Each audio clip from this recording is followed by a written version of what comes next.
Good evening class. नमस्ते सभी को, दिवाली की शुभकामनाएं।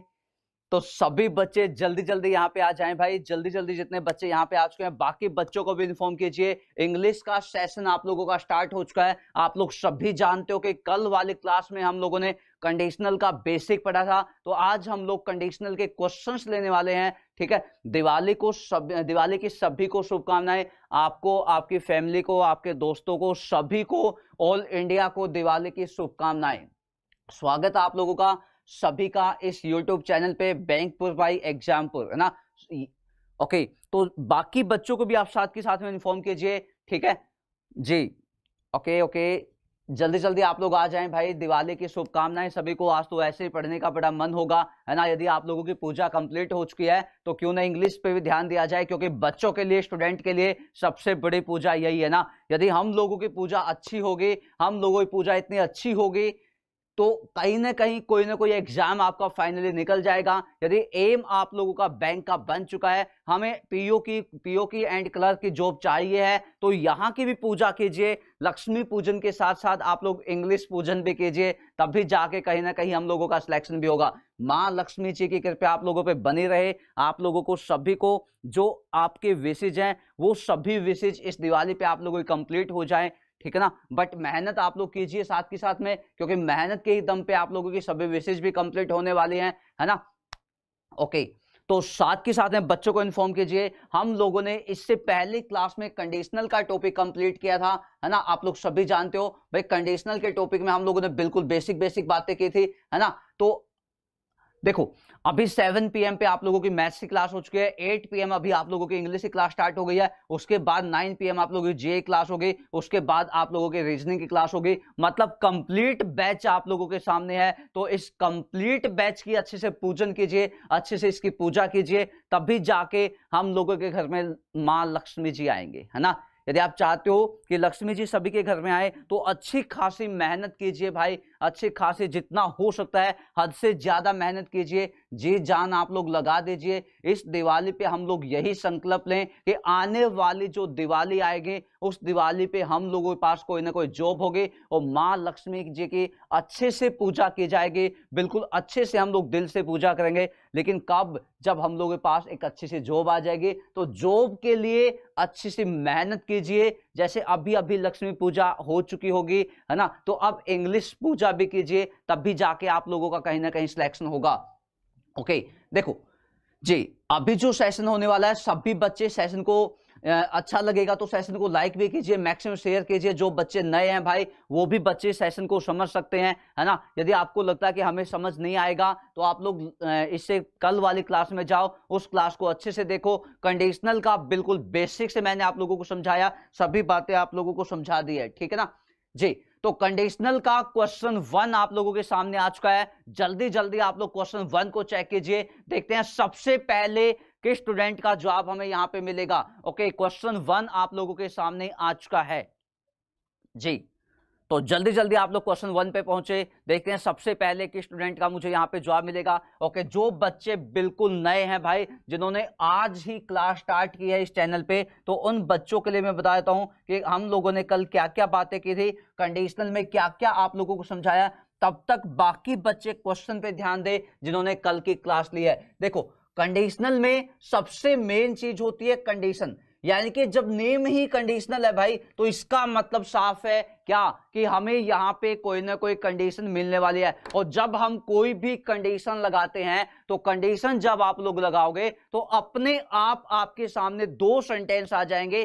सेंटेंस 1 जिसको बोला जाता है इफ क्लोज, सेंटेंस 2 होता है जिसको हम लोग बोलते हैं मेन क्लोज। जो मेन क्लोज होता है वो कहीं ना कहीं इफ क्लोज पे क्या होता है, इफ क्लोज पे डिपेंड होता है। ये बातें समझ आ गई कि मेन क्लोज डिपेंड होता है इफ क्लोज पे। इफ क्लोज का मतलब क्या है? इफ क्लोज का मतलब है कंडीशंस। जितनी भी कंडीशन हम लोग लगाएंगे इफ क्लोज में, या तो आपको इफ मिलेगा, या आपको सपोज मिलेगा, या आपको व्हेन मिलेगा, या आपको अनटिल मिलेगा, या आपको अनलेस मिलेगा, या आपको इन केस मिलेगा, या आपको एज इफ मिलेगा। ये सभी वर्ड कंडीशनल को दिखाएंगे। यदि इनके साथ कभी भी आपको कोमा मिलता है तो समझ जाना कि कंडीशनल की बातें चली हुई हैं, है ना। कुछ टेंस की बातें की जाएंगी और टेंस बेस ही कंडीशनल में क्वेश्चन बनेगा। कंडीशनल कोई अलग से टॉपिक नहीं है, ये आपके जो टेंस होते हैं, इंग्लिश में जो टेंस होते हैं, टेंस का ही हम लोग बोल सकते हैं कि एक्सटेंडेड पार्ट होता है। टेंस का ही एक्सटेंडेड पार्ट होता है क्या?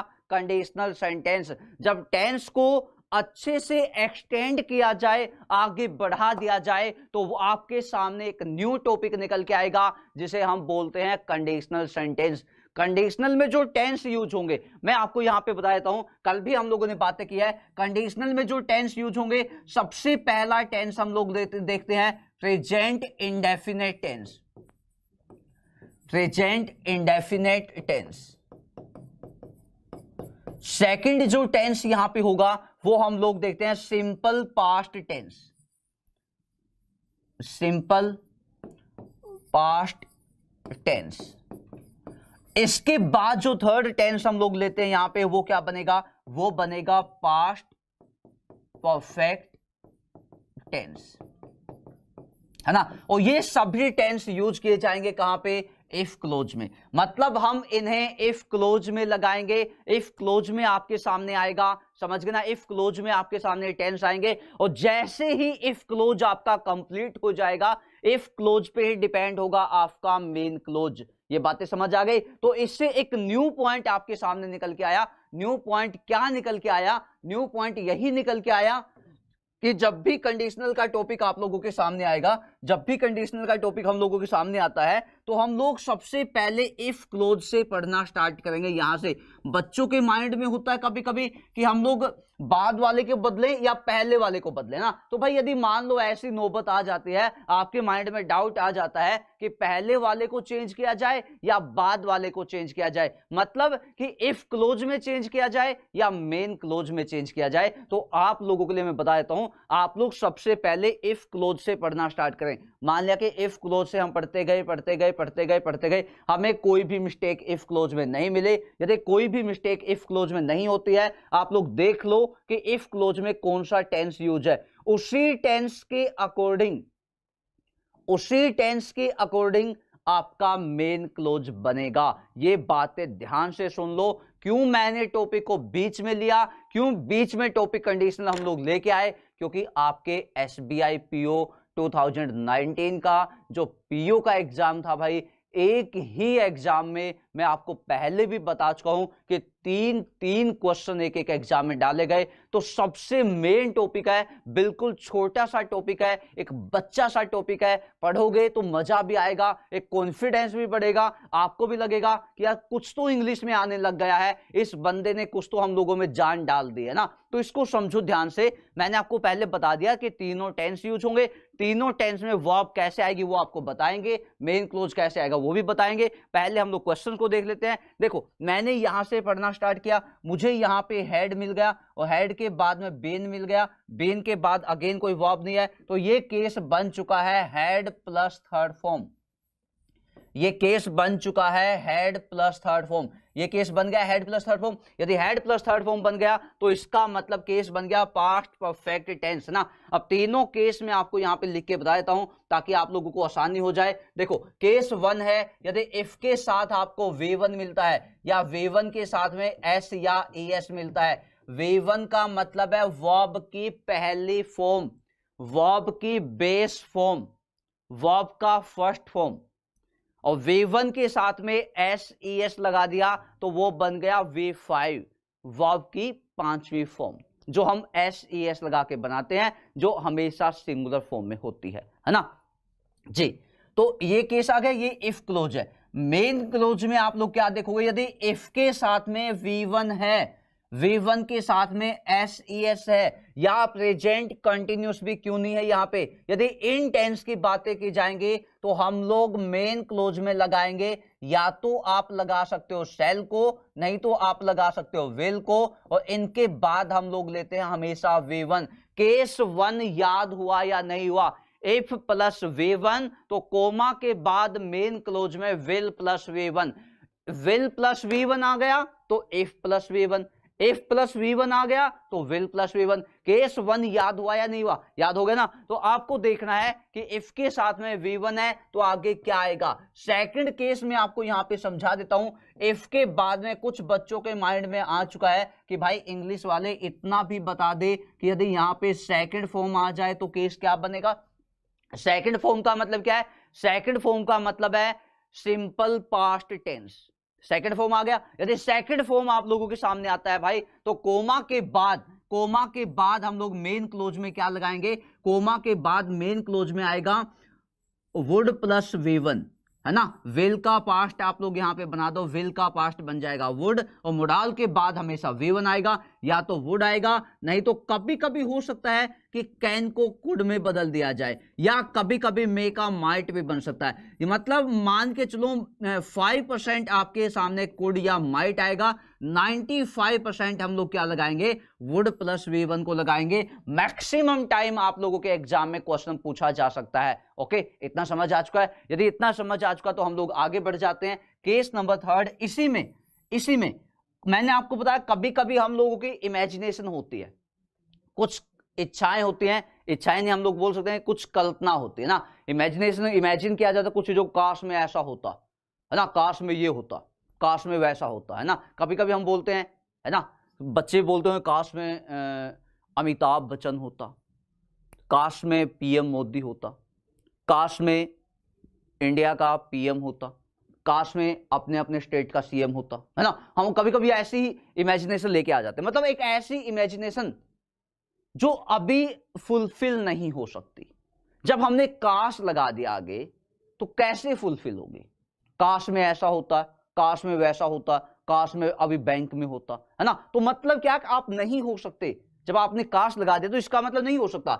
जब इमेजिनेशन की बातें की जाएंगी तो इफ के बाद आपको यहां पे सब्जेक्ट मिलेगा। सब्जेक्ट आपका कुछ भी हो, चाहे आपका ही आ जाए या सी आ जाए या इट आ जाए या दे आ जाए या कोई भी नेम आ जाए, तो आपने सब्जेक्ट के साथ में यहां पे हमेशा यूज करना है वर्ब का।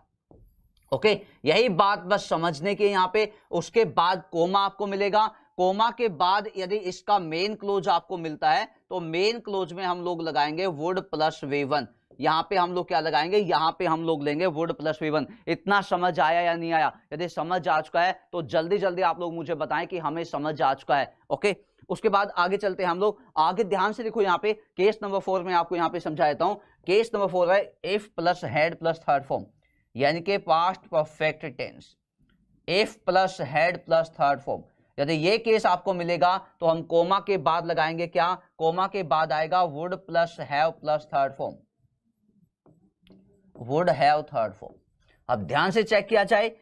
अब सभी केस आप लोगों के सामने आ चुके हैं, सभी केस मैंने यहां पे डाल दिए हैं। अब ध्यान से चेक किया जाए। जो क्वेश्चन 1 आप लोगों के सामने है, भाई जितने भी बच्चे यहां पे लाइव आ चुके हैं, सब बाकी सभी बच्चों को भी इन्फॉर्म किया जाए। यदि आप लोगों को सेशन अब समझ में आ गया है तो सेशन को लाइक भी कीजिए, है ना। तो अब क्वेश्चन को देखो आप लोग, क्वेश्चन में कौन सा केस अप्लाई होगा। अब यहाँ पे इफ के बाद में हैड प्लस थर्ड फॉर्म है, इफ के बाद में हैड प्लस थर्ड फॉर्म है। यहाँ पे देखो इफ गिवन है, इफ के बाद में हैड गिवन है, हैड के बाद यहाँ पे थर्ड फॉर्म है। यदि इफ के बाद में हैड प्लस थर्ड फॉर्म है तो मैंने आपको बताया कि सेकंड केस में कोमा के बाद आपको क्या मिलेगा, वुड आपको मिलेगा, हैव आपको मिलेगा, हैव के बाद आपको थर्ड फॉर्म मिलनी चाहिए। तो दोनों कंडीशन यहाँ पे कंप्लीट है, कोई भी मिस्टेक यहाँ पे नहीं है, तो इसलिए इसका ऑप्शन चला जाएगा ऑप्शन डी। ऑप्शन डी इसका जवाब होगा। समझ आ चुका है? ऑप्शन डी क्यों आया, क्योंकि आप लोगों के सामने यहाँ पे हमने इफ क्लोज को चेक किया, मेन क्लोज को चेक किया, दोनों में कंडीशन बिल्कुल सही है। कंडीशन गिवन थी कि इफ के साथ में had plus third form given है तो कोमा के बाद हम लोग लगाएंगे would plus have plus third form, बिल्कुल सही है, कोई भी मिस्टेक यहाँ पे नहीं है। अब हम लोग ले लेते हैं क्वेश्चन नेक्स्ट। तो सेकंड क्वेश्चन आप लोगों के सामने आ चुका है, तो जल्दी जल्दी आप लोग क्वेश्चन को चेक कीजिए, उसके बाद मुझे बताएं कि इस क्वेश्चन में क्या मिस्टेक है। ओके,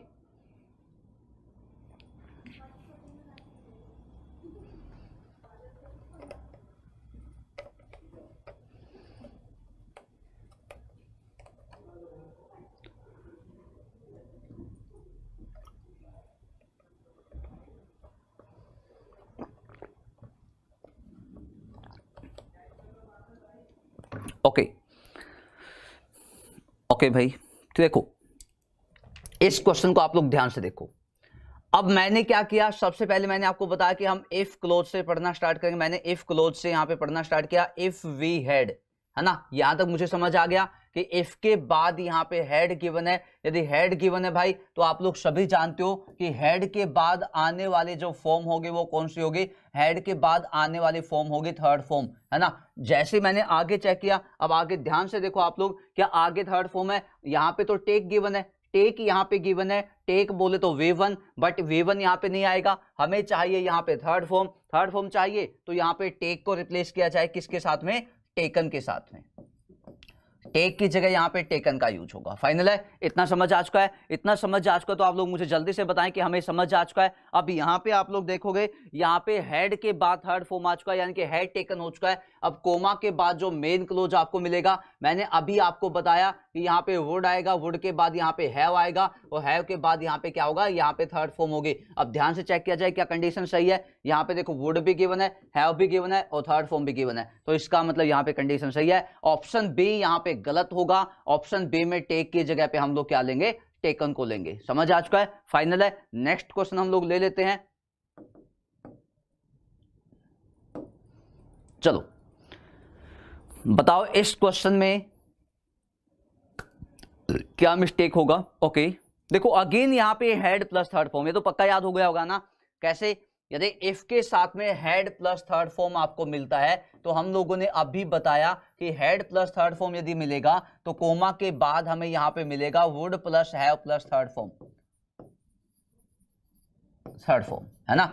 इसका सेकंड केस आपको बता देता हूं, कभी कभी क्या मिलेगा, हेड प्लस सब्जेक्ट आपको मिलेगा, उसके बाद थर्ड फॉर्म आपको मिलेगा, देन कोमा मिलेगा, कोमा के बाद यहां पे पूछा जाएगा कि वर्ब कौन सी आएगी। यदि ये भी केस आपको मिलता है तो इस केस में भी हम लोग क्या लगाएंगे, would plus have plus third form को लगाएंगे। ये बातें आपको समझनी है। तो यहाँ पे इफ गिवन है, सब्जेक्ट आपका आ चुका है, हेड गिवन है, बोट गिवन है, बिल्कुल सही है, कोई भी मिस्टेक नहीं है। यहाँ पे गए, ये ऑब्जेक्ट बन चुका है, अगेन कोमा की बात गए, आई मे हैव वॉन, है ना। यहाँ पे मे आ चुका है, मे नहीं आएगा, या तो मे को आप लोग यहाँ पे माइट में बदल दो, या आप लोग यहाँ पे वुड को लगा सकते हो, है ना। मैंने आपको तीनों केस बताए थे। जब पॉसिबिलिटी का केस होता है, जब संभावना का केस होता है तो हम मे या माइट को लेते हैं। जब एबिलिटी की बातें की जाती हैं, कैपेसिटी की बातें की जाती हैं तो हम लोग कैन या कुड को लेते हैं। और जब सिंपल सेंटेंस होते हैं तो वहां पे विल को वुड में चेंज किया जाएगा, है ना। तीनों केस मैंने आपको बता दिया। तो यहाँ पे क्या है, इन्होंने कहा यदि मुझे टिकट मिल जाता है,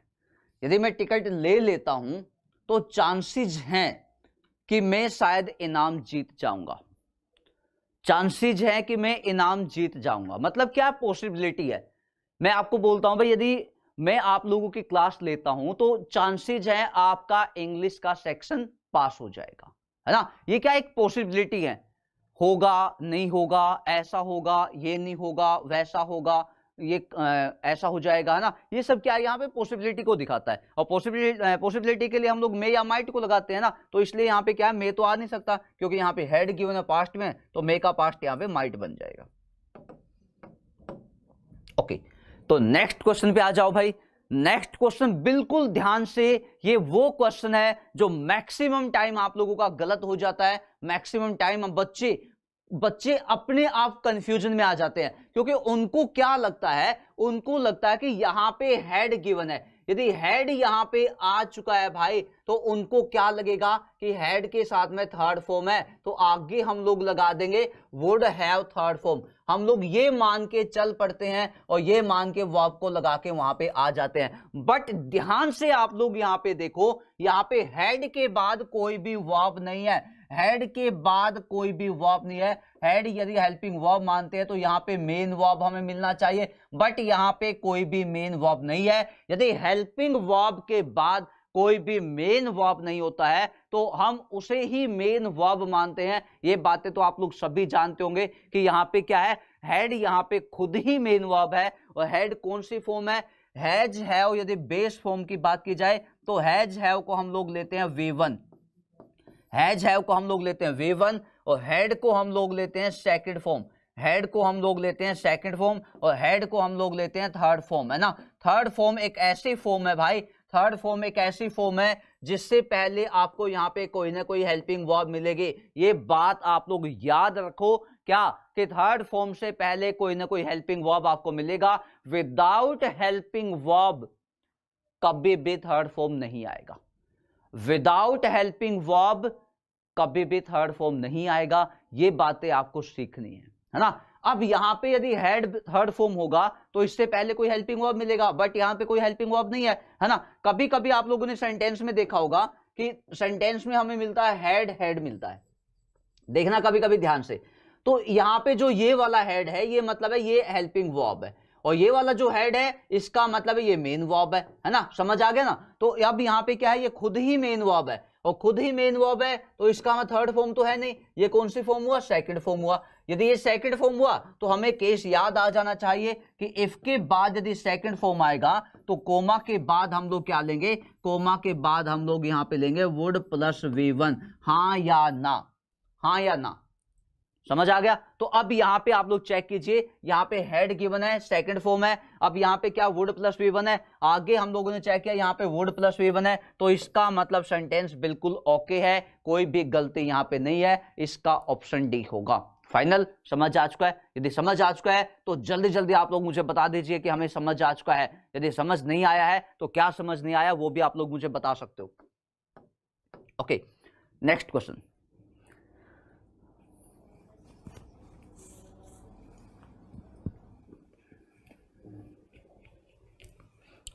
तो जल्दी से चेक कीजिए भाई।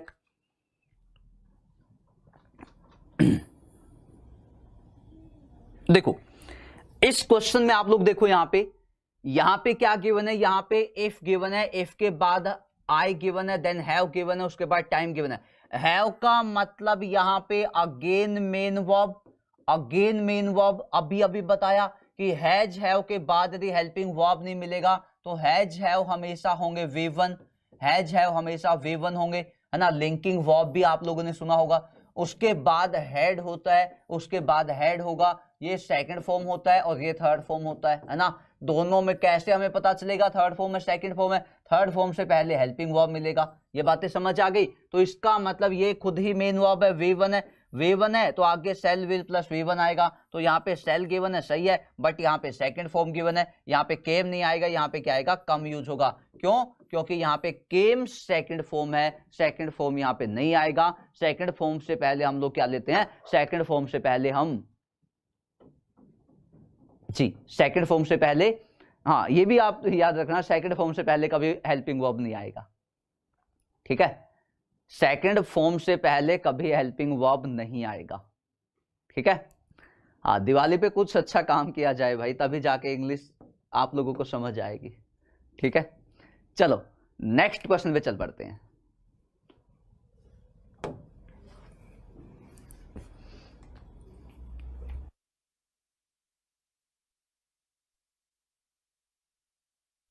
देखो यहां पे क्या है, यहां पे अब ध्यान से देखो, इस क्वेश्चन में मोडाल गिवन है, मोडाल यहां पे वुड गिवन है ना। और शायद आप लोग सभी जानते हो, मैं भाई लाखों टाइम्स आप लोगों को बता चुका हूं, मोडाल बोले तो may, might, can, could, shall, will, should, would, ये सभी क्या होते हैं, मोडाल होते हैं। मोडाल के बाद हमेशा वर्ब V1 आएगा, मोडाल्स के बाद हमेशा वर्ब V1 आएगा। यदि मोडाल प्लस बी की बातें की जाएं तो मोडाल प्लस बी यदि आपको मिलता है तो इनके बाद हम लोग यहाँ पे थर्ड फॉर्म लेंगे। यदि मोडाल प्लस हैव आपको मिलता है, मोडाल प्लस हैव आपको मिलता है तो इनके बाद भी हम लोग हमेशा थर्ड फॉर्म को लेते हैं। ये बातें मैं आपको पहले बता चुका हूं। तो यहाँ पे मोडाल आ चुका है, तो मोडाल के बाद यहाँ पे क्या है, लुक गिवन है, यहाँ पे सेकंड फॉर्म गिवन है, जो कि गलत होगा। क्यों गलत होगा, क्योंकि मोडाल के बाद हमेशा क्या आएगा, V1 आएगा, है ना। समझ गए, फाइनल है। यदि यहाँ पे मोडाल प्लस V1 है, वुड प्लस V1 है, तो यहाँ पे सेकंड फॉर्म मिलनी चाहिए, बिल्कुल है, यहाँ पे सेकंड फॉर्म भी है ना। समझ आ गया। और यहाँ पे ये अनकाउंटेबल नाउन है, अनकाउंटेबल नाउन के साथ SES कभी भी नहीं आएगा, ये आप लोग सभी जानते हो, है ना। चले आगे, ओके। हाँ, दिवाली पे लंबी क्लास नहीं लेंगे, दिवाली का दिन है तो आप लोगों को भी टाइम चाहिए, मुझे पता है ना, दिवाली के लिए मौज मस्ती के लिए, तो हम लोग ज्यादा लंबी क्लास नहीं लेने वाले, बस आपको समझ आ जाए उतना ही अच्छा होगा, ठीक है। तो नेक्स्ट क्वेश्चन आप लोगों के सामने आ चुका है, जल्दी जल्दी आप लोग इस क्वेश्चन को भी चेक कीजिए। देखते हैं सबसे पहले यहाँ पे किस बच्चे का जवाब मुझे मिलेगा। देखते हैं दिवाली पे शुभ काम कौन बच्चा करता ना जी। तो हेड यहाँ पे गिवन है, हैड के बाद आपको बताया मैंने कि यहाँ पे थर्ड फॉर्म आ चुका है। यदि हैड प्लस सब्जेक्ट आपको मिलता है भाई, हैड प्लस सब्जेक्ट आपको मिलता है तो हैड के बाद जो वर्ब आएगा थर्ड फॉर्म मिलेगा। कोमा के बाद हमें यहाँ पे मिलेगा क्या, यहाँ पे आपको मिलेगा would plus have plus third form, यही मिलेगा। अब यहाँ पे चेक किया जाए, वुड हैव थर्ड फॉर्म है, यहाँ पे वुड गिवन है, बिल्कुल सही है। हैव गिवन है, बिल्कुल सही है। थर्ड फॉर्म है, बिल्कुल सही है, कोई भी मिस्टेक नहीं है, आगे कोई गलती नहीं है, तो इसका मतलब ऑप्शन डी, कोई भी मिस्टेक यहाँ पे नहीं है। समझ आ गया?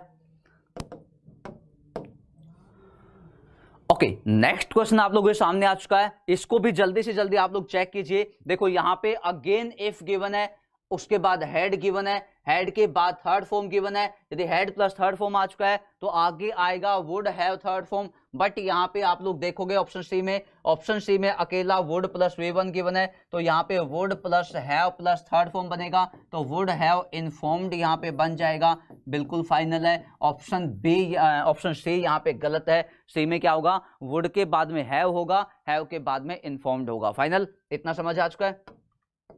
ओके, चलो नेक्स्ट क्वेश्चन पे हम लोग चलते हैं। बिल्कुल ध्यान से चेक कीजिए आप लोग क्वेश्चन को।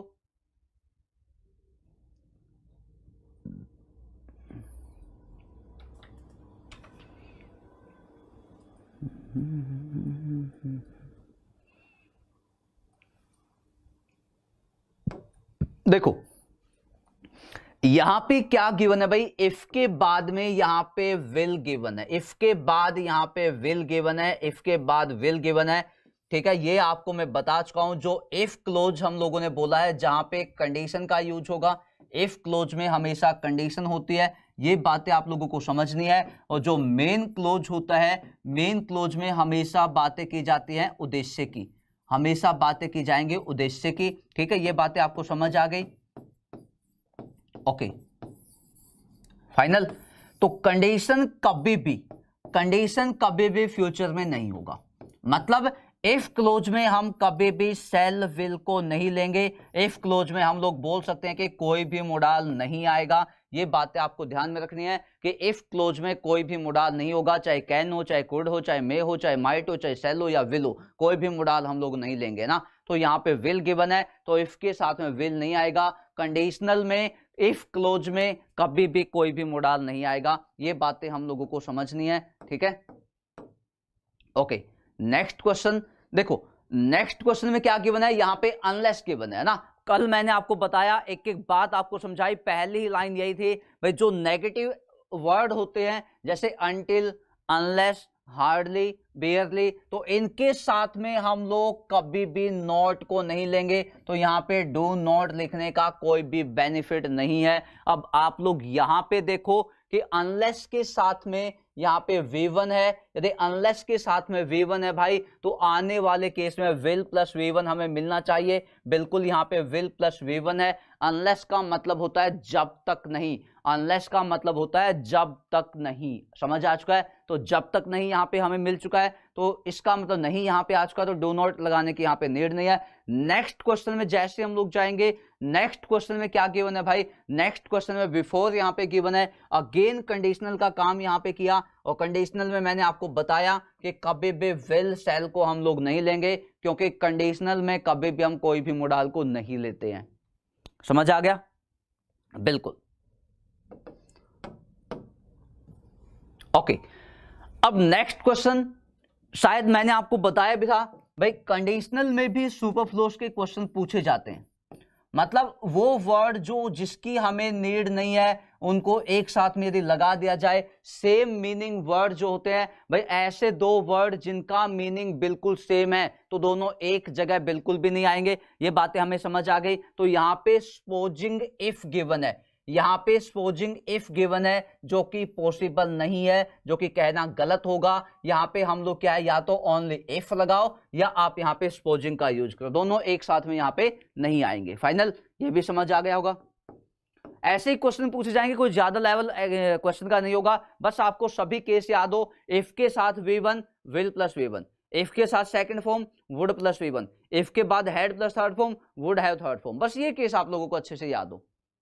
देखो अब ये आ चुका है इमेजिनेशन का केस, ये केस आ चुका है इमेजिनेशन का केस। काश में आपकी जगह होता, काश में टू होता है ना, तो ऐसा केस आ चुका है। और जब इमेजिनेशन की बातें की जाएंगी तो मैंने आपको बताया कि इफ के साथ में वॉज कभी भी नहीं आएगा, इमेजिनेशन में एक ही वर्ब आएगी, वो होगी वर, बस, है ना। और उसके बाद हमें मिलेगा वुड प्लस V1, तो यहाँ पे वुड प्लस V1 भी है, तो इसका मतलब हमें समझ आ चुका है, यहाँ पे कोई भी मिस्टेक नहीं है। कोई भी मिस्टेक मतलब यहाँ पे ऑप्शन 1 ऑप्शन 1 गलत है, यहाँ पे वॉज नहीं आएगा, वॉज की जगह इसको रिप्लेस किया जाए। ओके, नेक्स्ट क्वेश्चन आप लोगों के सामने आ चुका है भाई, ध्यान से देखो आप लोग, यहाँ पे इफ के बाद में सेकंड फॉर्म लिखा गया है, इफ के बाद में सेकंड फॉर्म लिखा हुआ है, तो मैंने यहां से पढ़ना स्टार्ट किया। जैसे जैसे मैं आगे बढ़ा, इफ के बाद सेकंड फॉर्म आ चुका, तो मुझे वुड प्लस V1 चाहिए या कुड प्लस V1, बट यहाँ तो कैन प्लस V1 है, कैन को रिप्लेस किया जाए किसमें, कैन को रिप्लेस किया जाए कुड में, बस। ऐसे ही क्वेश्चन आप लोगों के एग्जाम में आएंगे, ठीक है, समझ लोगे जी। तो इस क्वेश्चन को भी ध्यान से देखें भाई, ये भी अगेन वही क्वेश्चन है, बिल्कुल पहला ही क्वेश्चन जो 2 या 3 क्वेश्चन हम लोगों ने किए, सेम क्वेश्चन आ गया। यहाँ पे हेड गिवन है, हेड के बाद यहाँ पे थर्ड फॉर्म गिवन है, यदि हेड प्लस थर्ड फॉर्म यदि आपको मिलता है तो कोमा के बाद हमें मिलना चाहिए वुड हैव थर्ड फॉर्म। तो चेक कीजिए वुड हैव थर्ड फॉर्म कहाँ पे, यहाँ पे आ जाओ, यहाँ पे क्या गिवन है, यहाँ पे वुड प्लस V1 गिवन है, जो कि पॉसिबल नहीं है, तो यहाँ पे आएगा वुड हैव टेक को रिप्लेस किया जाए टेकन के साथ, फाइनल। तो ये आपका यहाँ पे जवाब होगा, ठीक है, काफी है जी। तो इतने ही क्वेश्चन काफी है भाई, क्योंकि ऐसे ही क्वेश्चन आप लोगों के एग्जाम में आएंगे। तो हम लोगों ने दोनों दिन यानी कि कल और आज दिवाली के इस मौके पे हम लोगों ने कंडीशनल टॉपिक को बिल्कुल फाइनली बेसिक के साथ और क्वेश्चन के साथ हम लोगों ने कंप्लीट किया है। यदि आप लोगों को अच्छा लगा हो, आप लोगों को लगा कि हमें सब कुछ सभी समझ आ चुका है, तो इस सेशन को लाइक कीजिए, मैक्सिमम सेशन को शेयर कीजिए, ताकि बाकी बच्चों को भी फायदा हो सके, है ना जी। तो आज के लिए इतना ही। अगेन आप लोगों को दिवाली की शुभकामनाएं, आपको, आपकी फैमिली को, ऑल इंडिया को एग्जामपुर की साइड से दिवाली की बहुत बहुत शुभकामनाएं, ठीक है। हाँ, यदि कुछ समझ नहीं आया भाई, आप लोगों को कोई केस समझ नहीं आया, यदि आपको लगता है कोई भी क्वेश्चन आप लोगों को समझ नहीं आया, तो कमेंट बॉक्स में आप लोग मुझे बता दीजिए, ठीक है। Okay, bye bye, thank you so much, good night, happy Diwali.